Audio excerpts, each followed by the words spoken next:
Swami ji attack के कारण क्या है, बच्चों को भी या नहीं छोड़ रहा है? और काजू पिस्ता को भी सेवन नहीं करना चाहिए। अच्छा, रात को खूब दबा के खाएं और दिन में कम खाएं? नहीं नहीं नहीं नहीं, हाँ। रात को कम खाएं। चाय बहुत ही हानिकारक है। वास्तविकता ये है कि चाय है नहीं जी, वो केमिकल्स का ही, बुरादे पे केमिकल्स का स्प्रे है। हार्ट अटैक आपके बच्चे को भी आ सकता है, आ ही नहीं सकता है, आ रहा है। पहले नहीं आता था, अब लगातार आ रहा है। अब यह कोई अतिशयोक्ति नहीं है, बच्चे को आएगा, बच्चे के पिता को आएगा और बच्चे के दादा को आएगा, माँ को आएगा। और जिम करते हुए अटैक आएगा, गाना गाते हुए अटैक आ जाएगा, रामलीला का मंचन करते हुए हनुमान जी को अटैक आ गया, हनुमान जी गिर गए और वहीं प्राणांत हो गया। रावण बेचारा नहीं बचा, राम जी के बाण मारने से पहले ही रामलीला का मंचन करते हुए रावण चल बसा। ऐसे तमाम सिने जगत के अभिनेता भी अटैक के चलते चल बसे। अटैक आ क्यों रहा है? बहुत से लोग कह रहे हैं कि कोरोना का जो वैक्सीन लगा है उसके वजह से भी अटैक बढ़ रहा है। अब जिम करते हुए, टहलते हुए, हमारे एक मित्र हैं और वह जा रहे थे एक शादी समारोह में, बिरहा चल रहा था, लोकगीत। उन्होंने कहा बंद करो, अब हम गाएंगे। उन्होंने गाना शुरू किया और गाते गाते आवाज़ रुक गई। तो ड्राइवर देखा, कहा गाइए गाइए सर, बहुत अच्छा गा रहे हैं। अब सर तो चल दिए, महाप्रयाण पर चल दिए डॉक्टर साहब। आयुर्वेद के चिकित्सक थे यादव जी और हरी गांव के, अब नहीं रहे हमारे बीच। तो हमारे बीच हैं स्वामी भास्करानंद जी। स्वामी भास्करानंद आयुर्वेद संस्थान थानों देहरादून, कभी पुलिस के अफसर रहे। अब यह संस्थान है और जो बड़े से बड़े रोग हैं उसका इलाज करते हैं। इनके यहाँ मेडिकल के बच्चे पढ़ाई करते हैं और ऐसे गंभीर बीमारियों पर आज हिमालय में आए थे स्वामी जी जड़ी बूटी खोजते हुए, और हम भी इनके साथ आज आ गए और ऐसे ही विषय पर आज बात करेंगे। स्वामी जी प्रणाम। प्रणाम प्रणाम साहब। अटैक आ रहा है, बच्चों को आ रहा है, बूढ़ों को आ रहा है। पहले पुराने हो जाते थे, बात कफ पित्त वह सब, और ऐसे करते थे। चूँकि हॉस्पिटल में कई हज़ार मौतें हमने देखा है, घर पर भी देखा है। अंतिम उल्टी सांस चलती है और लोग चल जाते हैं। अब ये होता है कि भैया 2-4 दिन के मेहमान हैं, जय घंटा चल रहे हैं, जय मिनट चल रहे हैं। स्वामी जी अटैक के कारण क्या है, बच्चों को भी या नहीं छोड़ रहा है? आपने बहुत ही उपयोगी जी प्रश्न किया है, जिससे जन सामान्य को लाभ होगा जी, और लोग इसमें सावधानी बरतेंगे और इस अटैक से बच सकते हैं जी।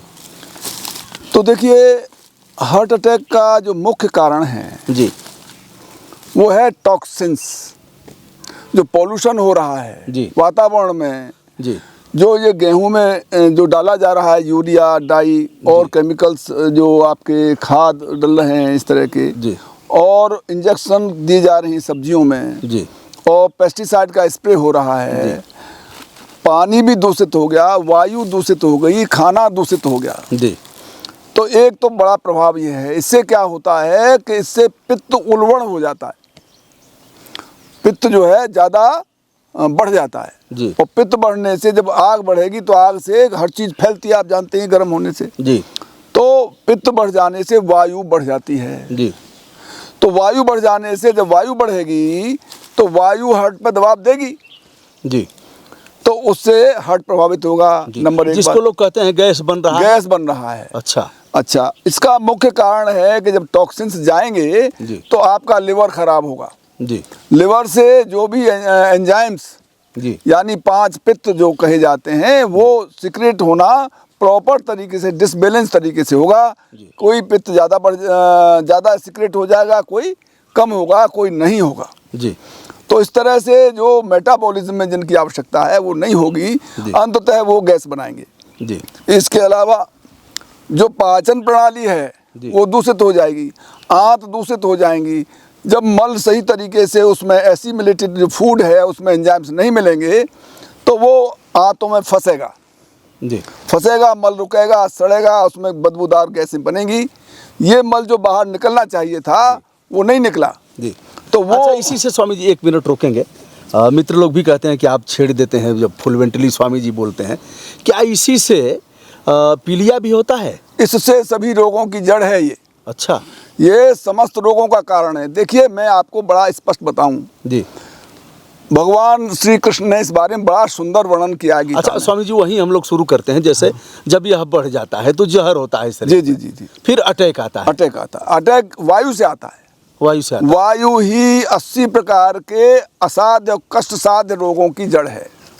80 प्रकार के। 80 प्रकार के वायु रोग बढ़ते हैं उससे। जैसे जैसे जैसे ये पैरालिसिस हो जाना है, ब्रेन हेमरेज होना, अच्छा। हार्ट अटैक होना, किडनी फेलियर होना, बीपी होना, ये सब मतलब यह तो सबसे घातक है। ब्रेन सबसे घातक है। सबसे घातक है। मतलब न्यूरो का प्रॉब्लम। न्यूरो प्रॉब्लम्स खड़ी हो जाएंगी। तो उससे उससे वो होगा, लकवा मार देगा। उससे जो एलएस डिसीजेज हैं, नर्वस डिसीजेज हैं, ऑटो इम्यून डिसीजेज हैं, ये सब इसी वायु से बनती हैं। अच्छा। हाँ, और ये समस्त रोगों का कारण है। आहार जब तक ठीक नहीं होगा जी, तब तक आप स्वस्थ रह ही नहीं सकते। मोटा मोटा अगर आहार के बारे में बताया जाए तो प्रधानमंत्री जी ने शुरू किया है मोटा अनाज खाओ। जी जी जी जी। हम उत्तराखंड में है, देवभूमि में है और जंगल में है। हिमालय के जंगल हैं, जड़ी बूटियाँ वनस्पतियाँ हैं चारों तरफ, और जंगल की साएँ साएँ है। इसके बीच वन्य जीव भी हैं। अभी कुछ अस्थियों को भी हमने देखा है, बंदरों को खा गए होंगे, गुलदार खाया होगा, कुछ ऐसे। तो स्वामी जी, ऐसे में क्या खाएं? देखिए, वही मैं आपसे जहरीला गेहूँ मिलेगा, जहरीला चावल मिलेगा, जहरीला सब्जियां, जिंदा कैसे रहेंगे? इसके लिए बहुत शानदार विवेचन है आयुर्वेद में जी। उन्होंने कहा है खाना जो रोग रहित होगा, जो रोग को हटा देगा, रोग बनेगा ही नहीं, उसके लिए चार इंग्रेडिएंट्स उस भोजन में होने चाहिए। जी। पहला रस्या, जी। रसीला भोजन होना चाहिए। जी। दूसरा स्निग्धा, उसमें देसी गाय का घी होना चाहिए। अच्छा, रसीला माने स्वामी जी फल ओल जिसमें फल रस, जिसमें जूस हो, अंगूर हाँ, हो, हाँ, संतरा है, जिनमें जो है जैसे हरी सब्जियां हैं, जी, सभी में रस है, तो रसयुक्त खाने होने चाहिए। जी। रसीले खाने हों और स्निग्ध देसी गाय का घी अवश्य हो भोजन में। अब पहला तो स्वामी जी मिल जाएगा। जी जी। और दूसरा कहाँ से मिलेगा? देसी गाय। अब देसी गाय पालनी पड़ेगी। जी। अगर स्वस्थ रहना है तो आपको गाय हर हालत में पालनी पड़ेगी। देसी गाय से विपरीत जिनका हम्प हो, जिसका हम्प हो और यह गलकंबल हो और नीचे टुंडा, हाँ, वो लटकता हो। जी। तो ये इनके जो हम्प है, जो जिसे टाठ कहते हैं, जी। उसमें सूर्य केतु नाम की नाड़ी होती है जो क्लाइमेट से गोल्ड कलेक्ट करती है, और वो गोल्ड ही टॉक्सिन्स को डिटॉक्सिनेट करता है। जी। और वो कोलेस्ट्रॉल का भी इलाज है। अच्छा। लोग पहले, ये एक नेक्सस था, एलोपैथी का नेक्सस था कि साहब लोगों ने हल्ला मचा दिया कि साहब घी से कोलेस्ट्रॉल बढ़ता है। जी। तो लोगों ने इस डर से घी खाना बंद कर दिया। जी। अब उसकी जगह पे उन लोगों ने रिफाइंड चलाया, रिफाइंड बेचना था। फिर ये जो जर्सी गाय है, और घातक है रिफाइंड तो, और घातक, कोलेस्ट्रॉल वही बनाता है। और जो ये जर्सी गाय हैं, इनका भी टॉक्सिक दूध है, टॉक्सिक घी है, ये कोलेस्ट्रॉल के कारण है। अब जो नए शोध आए हैं, उन्हीं एलोपैथी वालों ने ये शोध करके दिया कि नहीं, देसी गाय का घी जो है वो उस कोलेस्ट्रॉल को घोलता है, और वो गुड कोलेस्ट्रॉल है और ये बैड कोलेस्ट्रॉल है। A2 मिल्क का कंसेप्ट आया। तो अब पूरा विश्व देसी गाय के लिए आतुर हो रहा है, अनुपलब्ध को उपलब्धता के लिए प्रयास कर रहे हैं, और यही गाय रोगों से मुक्त करेगी। दोस्तों, बात बीच में कट गई थी। अभी हम यह भी जानेंगे कि अटैक आता है तो उसको रोकेंगे कैसे, आयुर्वेद कैसे रोकेगा। हाँ। उसके पहले रस और जो चीजें आप बता रहे थे वो रुक गया है। हाँ, तो रस्या, स्निग्धा, हृदय और स्थिरा, उस भोजन में 4 चीज होंगी तो गैस नहीं बनेगी। तो रस माने फल और रसीले हो गई, फल सब्जियां हो गई, स्निग्धा में गाय का घी हो गया। इस तरह मतलब ऐसे भोजन, ऐसे प्रोटीन होने चाहिए जो बहुत समय तक शरीर में रुकें, ताकत दें, बल दें। प्रोटीन जैसे प्रोटीन में आपका चना है जी, जौ है जी, और ये मोटे अनाज हैं। है तो गेहूं बहुत इंपॉर्टेंट, लेकिन गेहूं कहाँ रहा, गेहूं तो केमिकल बन गया। तो उसके विकल्प के लिए बादाम है, बादाम बहुत अच्छा है। वैसे प्रोटीन सूखे फलों में काफ़ी है, सोयाबीन में है, लेकिन सोयाबीन का अच्छा प्रोटीन इतना अच्छा नहीं है जितना आवश्यकता है, उसे पचाना मुश्किल है। अच्छा। और सबसे अच्छा पाचक जो है वो बादाम में है, और काजू पिस्ता को भी सेवन नहीं करना चाहिए। अच्छा। कम से कम करना चाहिए, क्योंकि ये आंतों से चिपक जाते हैं जी, तो आंतों को, मल को विसर्जन में दिक्कत करते हैं जी। दूसरी बात, एक चीज़ और होती है आंत में जो बहुत इंपॉर्टेंट है, इस पर ध्यान रखने की आवश्यकता है, वो है म्यूकस मेम्ब्रेन। श्लेष्मिक झिल्ली, जी। इसके 3 बड़े काम हैं। पहला काम यह है कि जो हमारे शरीर में, हमारे पेट में एसिड बनता है, जी तो एसिड ऐसा है कि अगर यहाँ निकाल के डाल दिया जाए तो ये फफोला डाल देगा, गला देगा, जला देगा। वो हमारा हाथ, हमारे पेट में और हाथ में वो है, तो उसको प्रोटेक्ट करने के लिए परमात्मा ने एक लेयर दी है जिसे कहते हैं श्लेष्मिक झिल्ली, यानी म्यूकस मेम्ब्रेन। जी तो वो उस पर असर नहीं करता। जी दूसरा काम इसका ये है कि वो इतनी इंटेलिजेंट है, वो मेम्ब्रेन भगवान ने इतनी होशियार बनाई है, उसके अंदर ब्रेन है अपना, जी कि वो उन्हीं तत्वों को फिल्टर करके शरीर को देगी जो आपके लिए आवश्यक हैं। एक सॉफ्टवेयर बना हुआ है कि जो आपके शरीर को आवश्यक है, जो शरीर के लिए उपयोगी है, मात्र वही फिल्टर करेगी, वो आंत में जाने देगी, जी और को आगे बढ़ा देगी। उसे किट भाग कह देते हैं।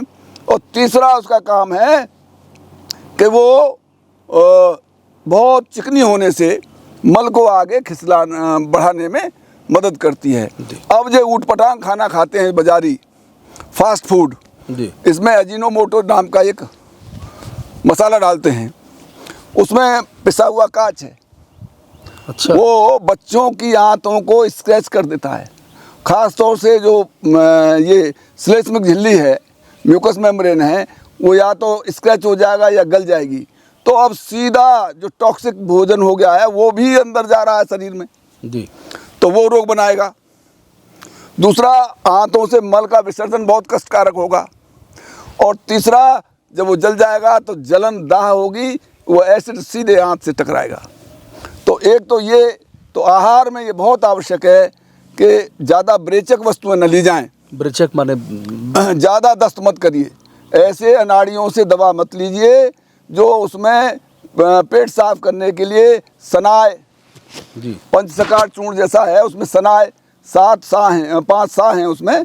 तो ऐसे जिसमें सनाय हो, और जमाल घोटा, दंती जिसे कहते हैं, जिन औषधियों में ये पड़ा है उसमें ध्यान रखिए, वो आपकी म्यूकस मेम्ब्रेन को गलाएंगे। स्वामी जी, एक इसबगोल की भूसी आती है, हाँ, उसका रोल क्या है? इसबगोल वही उस म्यूकस मेम्ब्रेन को चिकना करता है, उस पर उसको स्मूथ करता है, उसको तरल करता है जी। तो उससे मल खिसकने में आसानी हो जाती है। उसका साइड इफेक्ट और उसका साइड इफेक्ट कोई खास नहीं है।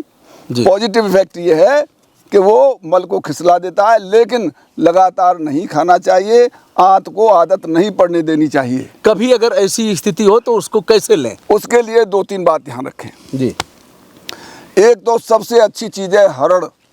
जी हरड़ बिल्कुल ऐसे समझिए जैसे माँ बच्चे को प्रोटेक्ट करती है, ऐसे ही वो पेट की माँ है हरड़।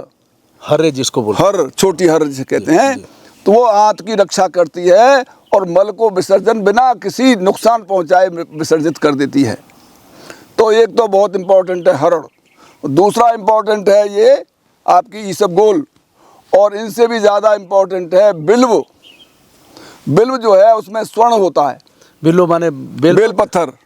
तो बेल पत्थर पके की अपेक्षा कच्चा बेल पत्थर ज़्यादा उपयोगी है। उसको कैसे लेंगे? उसको भूनिए आप, हर घर में ओवन रखे हैं या वैसे आग जला के उसे भून लीजिए, और उसके जो ऊपर जो कवर है उसे हटा दीजिए, उसके अंदर से आप खाइए, तो वो आपके मल को बांधेगा, साफ करेगा और टॉक्सिन्स को भी हटाएगा।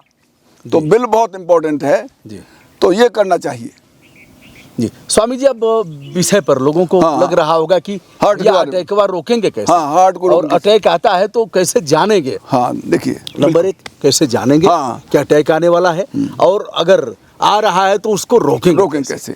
देखिए, हार्ट अटैक आने की पहचान, पहली बात तो उसको घबराहट होगी, बेचैनी होगी उसको। दूसरा, उसको पसीना आएगा जी। और तीसरा, वो किंकर तब विमूढ़ हो जाएगा, उसको चक्कर आना शुरू हो जाएंगे और वो एकदम गिरेगा। तो ऐसी स्थिति में आप, अगर वो कोई गिर पड़ा है तो तत्काल उसका उपचार करने के लिए पहले देखिए उसकी सांस आ रही है या नहीं आ रही है। अगर सांस नहीं आ रही है तो आप अपने मुंह से उसके मुंह में डाल के, होठों में डाल करके उसमें सांस दीजिए, ऑक्सीजन दीजिए, उसमें भरिए और फिर खींचिए, भरिए खींचिए, और उसकी पसलियों को यूँ दबाइए जोर से, ताकि उसमें वो शुरू हो जाए। जी। अच्छा, पसली तो लेटने पर ही दबाएंगे? हाँ, लेटा के जैसे मान लीजिए हम लेटे नहीं हैं। हाँ हाँ, ऐसे दबाना है तो कैसे दबाएंगे? आप लेट जाएंगे, लेट के यूँ दबाएंगे, यूँ इस तरह से हत्ती से दबाएंगे पसलियों को, तो फेफड़ों में मूवमेंट ला देगी, और फेफड़ों मूवमेंट आने से और जो वाल्व में जो परेशानी आई है, कोई ऑब्स्ट्रक्शन हुआ है, वो भी हट जाएगा और ब्लड का सर्कुलेशन शुरू हो जाएगा। चलिए, एक तो ये हुआ। हाँ जी। इसके बाद इसके अलावा दूसरा है औषधियाँ जी। औषधियों में आयुर्वेद में जी। श्रृंग भस्म बहुत इम्पोर्टेंट है। इसके अलावा महालक्ष्मी विलास रस।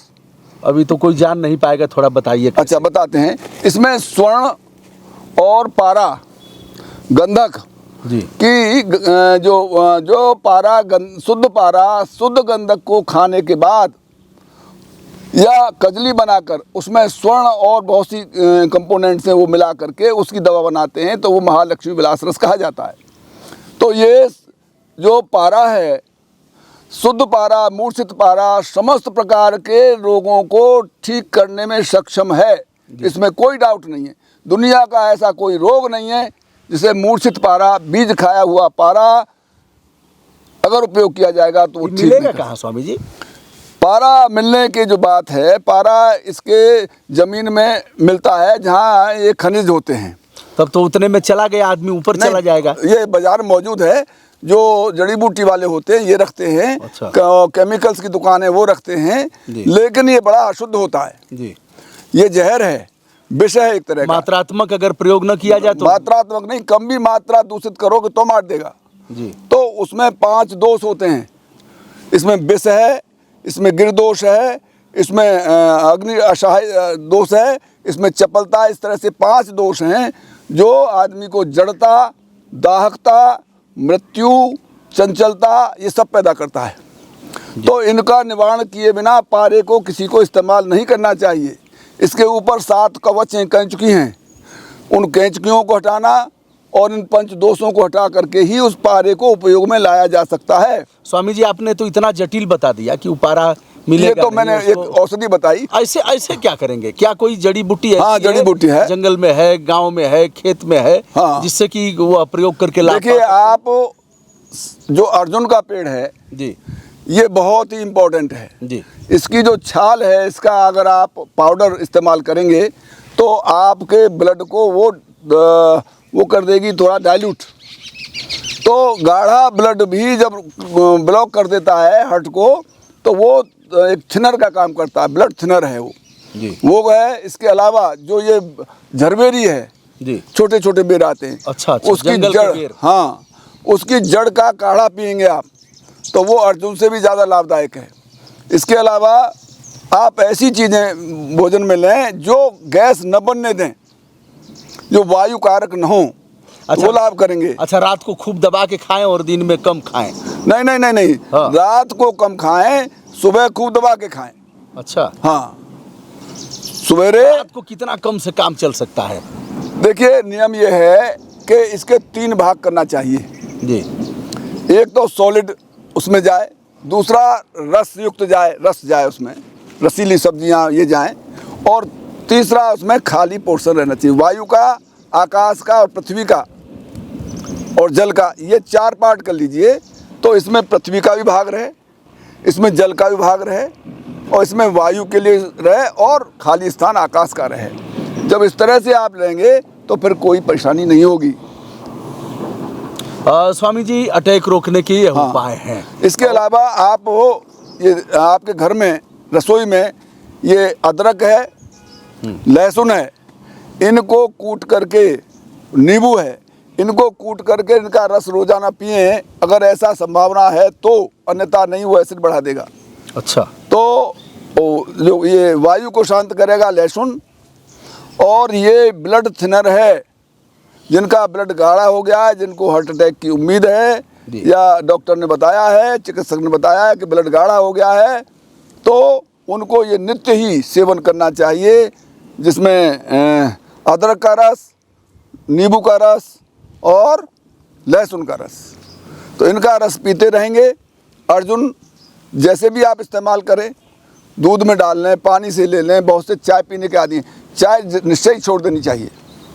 चाय बहुत ही हानिकारक है वास्तविकता ये है कि चाय है नहीं जी वो केमिकल्स का ही, बुरादे पे केमिकल्स का स्प्रे है, लोग उससे ही एडिक्ट होते हैं और ये गैस बनाती है, पित्त को उलबड़ करती है और रोगों का कारण है। तो चाय को छोड़ना चाहिए। इसके जगह पे आपके पास मट्ठा है जी, गाय, देसी गाय की मट्ठा आप पीजिए, अनेकों रोगों को ठीक करती है। जीरा डालकर, जीरा डाल के थोड़ा सा हल्का सा सेंधा नमक, बहुत थोड़ा, वैसे दूध और नमक का साथ नहीं है, जी ये वृद्ध आहार है जी। लेकिन फिर भी ये जो नमक है, सेंधा नमक, ये पोटेशियम क्लोराइड। अच्छा स्वामी जी, बीपी बढ़ाने में नमक की भी बड़ी भूमिका है। बहुत भूमिका है, वो इसलिए तो क्या उस नमक को, टाटा नमक और जो आ रहा है उसको छोड़कर बिल्कुल छोड़ना सेंधा चाहिए, नमक प्रयोग करना चाहिए। देखिए क्यों है, पहले समझिए आप। जो हमारा आमाशय है, स्टमक है, इसमें HCl बनता है, हाइड्रोक्लोरिक एसिड, यानी नमक का तेजाब बनता है जो भोजन को गलाता है आगे के लिए जी। अब अगर आप नमक खाएंगे तो नमक का फॉर्मूला है NaCl, सोडियम क्लोराइड। तो जब ये पानी के साथ संयोग करेगा जा करके, तो ये और क्लोराइड आयन उसमें जोड़ करके HCl और कंसंट्रेट कर देगा, यानी उस एसिड को और बढ़ा देगा, जो जलन करेगा जी, है ना। वो एसिडिटी बढ़ जाएगी, एसिडिटी बढ़ेगी तो गैस बढ़ेगी, और गैस बढ़ेगी तो बीपी स्वामी बढ़ेगा। जी, सलाद में किन किन चीज़ों, खीरा का रोल अच्छा बताते हैं लोग। खीरा अच्छा है, खीरा मूत्र विसर्जन में भी काम आता है। अच्छा, ककड़ी, खीरा, इनके बीज जो हैं ये मूत्र की बीपी को संतुलित रखता है। संतुलित करता है, ठंडा है। इसमें मूली है, मूली का आप प्रयोग करिए, मूली बहुत अच्छी चीज़ है। प्याज को बताइए। प्याज भी खा सकते हैं कच्ची, जी, प्याज ले सकते हैं आप, और खीरा है, ककड़ी है, चुकंदर है, इसको आप ले सकते हैं जी। स्वामी जी के यहाँ असाध्य रोगों का इलाज होता है, और देहरादून में थानो नामक एक स्थान है, वहीं स्वामी भास्करानंद शोध संस्थान और पंचगव्य महापीठ का भी यहाँ पूरा उत्तराखंड आप देख रहे हैं, उत्तराखंड का केंद्र बन गया है। केंद्र बन गया है। स्वामी निरंजन वर्मा जी यहाँ अभी आए थे, उनके यहाँ हमने भी ट्रेनिंग किया था आज से 18 साल पहले लगभग। तो स्वामी जी कैसे संपर्क होगा आपसे? मुझसे संपर्क करने के लिए पहले भी नंबर दिया हुआ है 94 12 50 50 53 जी, 9412 505053 जी पर संपर्क कर सकते हैं जी। आप झल्लाते तो नहीं है, फोन ऑन आता है? नहीं, मैं झल्लाता नहीं हूँ। हाँ। लेकिन यही निवेदन करता हूँ कि वो सुबह सुबह जब मेरा पूजा का समय होता है तो उसमें व्यवधान कर देते हैं। कै बजे तक? तो वो 8 बजे तक तो कोई करे ही पूजा नहीं। तो वही ना है कि लोगों की सेवा किया जाए, वो भी है, लेकिन इसके अलावा और भी तरीके हैं। अच्छा, तो 8 बजे की बात करें? 8 बजे क्या 10 बजे के बाद बात करें तो ज़्यादा अच्छा रहेगा। फिर कब तक? फिर आप शाम तक बात कर सकते हैं, लेकिन 4 बजे के बाद फिर आप साधना में, मैं अपना साधना और बच्चों को पढ़ाने में लग जाता हूँ। तो यह रहा, और स्वामी जी प्राकृतिक रूप से और आयुर्वेद के द्वारा इस प्रकार के रोगों का इलाज करते हैं और लोगों को लाभ भी हुआ है। तो स्वामी जी से भोजन में एक चीज़ और ध्यान रखा जाए जी। भोजन एक तो बल, आयु, सत्व बढ़ाने वाला है, जो बताया मैंने 4 बताए जी, और एक है जो शोक भय को करने वाला है, शोक को, रोग को और भय को बढ़ाने वाला है जी। और एक है जो निश्चयी रोगों को बढ़ाने वाला है। 3 इसमें कैटेगरीज हैं, उन पर ध्यान रखें। तो जो शोक, भय और क्रोध को बढ़ाने वाला भोजन है, उसमें कटु, अम्ल, अत्युष्ण, तीक्ष्ण, रूक्ष और विदाही, इन ऐसे भोजन का परित्याग करें, वरना रोग, शोक, भय होगा। तो आधा लोग समझेंगे ही नहीं, हम ही नहीं समझ पाए। कटु कहते हैं कड़वे जी, खट्टे, ज़्यादा गर्म जी, रूखे और जलन करने वाले, दाह देने वाले, चरपरे, इनसे बहुत, इन्हें अगर इस्तेमाल करना ही हो, अगर कफ आ गया है तो कफ कारक शरीर में ये उपयोगी हो सकते हैं, सो भी सीमित मात्रा में जी। अन्यथा ये आपको पित्त बढ़ा करके, और पित्त से वायु बढ़ेगी, वायु कुपित होने से ये सभी हार्ट अटैक, ब्रेन अटैक, ये सब होंगे। और एक जो निश्चयी रोग पैदा करेंगे वो है अधपके और आपके जो अमेध्य, जो बुद्धि को नशा देने वाले जी, और आपका पूती कहते हैं दुर्गंधित, बासी, झूठे, उच्छिट, इस तरह के जो भोजन है वो निश्चय ही रोग को देने वाले हैं। तो इसमें सावधान रहें। अब इनकी औषधि, और मैं आपको थोड़ा सा और समय लूँगा तो अच्छा लोगों को भला लगेगा कि देखिए, भोजन को पचाने के लिए, धातुओं को पचाने के लिए अग्नियाँ होती हैं जी। जैसे ये 13 प्रकार की अग्नियाँ हैं। एक तो जठराग्नि जी। अगर जठराग्नि ठीक नहीं है तो अनेकों रोगों की जन्मदाता होगी। मंदाग्नि होने पर आपका खाना नहीं पचेगा, आँव बनाएगा। आँव बहुत रोगों का कारण है जी। तो जठराग्नि प्रदीप्त रखिए। दूसरा फिर है पंच महाभूतों का शरीर बना हुआ है, इनकी अलग अलग अग्नियाँ हैं जी। तो ये भूताग्नि है 5। और फिर ये 7 जो 5 वो 7 धातुएं हैं, रसाग्नि, रक्ताग्नि, मांसाग्नि, मेदाग्नि, अस्थिअग्नि, मज्जाग्नि, शुक्राग्नि। इन 7 ये अग्नियाँ हैं। अगर ये अग्नियाँ कमज़ोर हो गई तो अगली धातु नहीं बनेगी। रस विकृत हो गया तो फिर आगे खून नहीं बनेगा। अगर खून विकृत हो गया, उसमें अग्नि नहीं हुई तो मांस नहीं बनेगा या ज़्यादा बनेगा। अगर मांस में अग्नि कमज़ोर हो गई या ज़्यादा हो गई तो वो मेद का बनना न बनना निश्चित करेगा। इसी तरह से होंगे। अब ऐसी स्थिति में हमें क्या सेवन करना चाहिए? अगर ऐसी परिस्थितियां हो गई हैं तो उसके लिए मैं एक चीज़ लिख के लाया था, मेरे पास रखी रहती है सामान्य तरह से। तो मैं उन रोगों को, उनमें आप क्या क्या दवाएं इस्तेमाल करेंगे ये आप लोग नोट कर सकते हो जी। अगर रस खराब हो गया है, दूषित रस हो गया है, तो उससे रस वाली अनेकों बीमारियां होंगी। जैसे महिलाओं में ल्यूकोरिया, फाइब्रॉइड्स, पीसीओडी, यूटीआई के इन्फेक्शंस होंगे। पुरुषों में बहुमूत्रता, मूत्रकृच्छ, ये समस्याएं खड़ी होंगी। तो ऐसी स्थिति में तो तुम्हें क्या करना चाहिए? उसमें तीन जड़ी हैं, जिसमें है पटोल, पटोल पत्र, कुटज और कुटकी जी।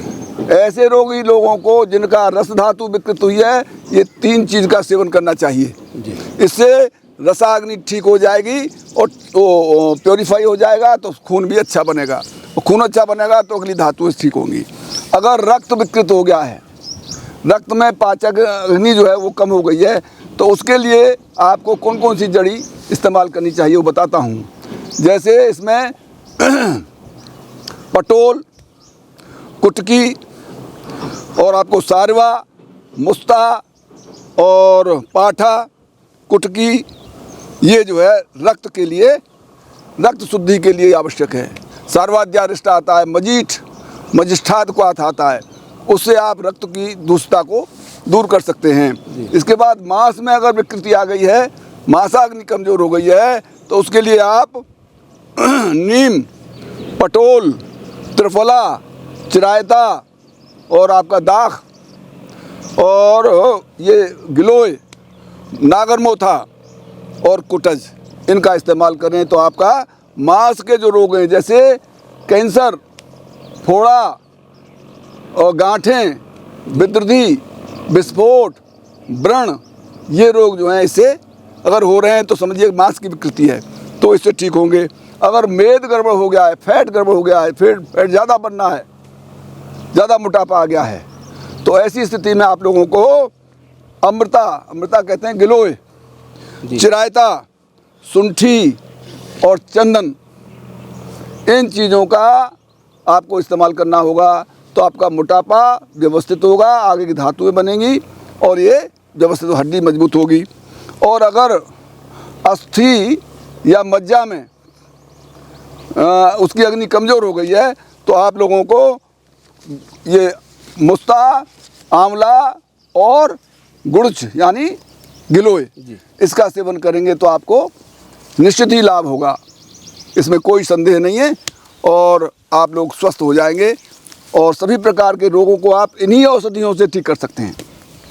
आज रहा स्वामी जी के साथ यह महत्वपूर्ण वार्ता का एक अंश जो लोगों के लिए काफ़ी लाभप्रद होगा। और जो सबसे बड़ी बात थी, आहार विहार और दिनचर्या कैसे हम अपनी व्यवस्थित करें जिससे कि ऐसे रोग न आए, और अगर रोग आ ही जाते हैं तो हम कैसे लड़ें, इसके लिए आज की यह वार्ता। और विशेष रूप से अटैक को कैसे रोकें।